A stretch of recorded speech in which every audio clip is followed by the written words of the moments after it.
আল্লাহর হাবিব সাল্লাল্লাহু আলাইহি ওয়াসাল্লাম বললেন, আয়েশা চলো আমরা মিটমাট করি, আমরা আর ঝগড়া না করি। আম্মা জান আয়েশা বললেন, ঠিক আছে চলেন মিটমাট করি।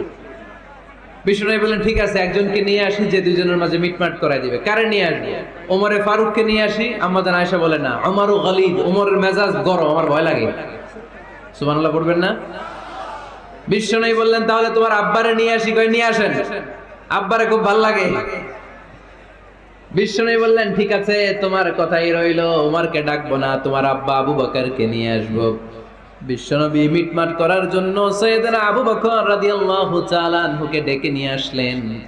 সাইয়েদনা আবু বকর রাদিয়াল্লাহু তাআলা আনহু ঘরে ঢুকলেন। বিশ্বনবী বললেন, আয়েশা আমার আর তোমার মাঝে কি নিয়ে ঝগড়া হয়েছে, কথাটা কি তুমি বলবা নাকি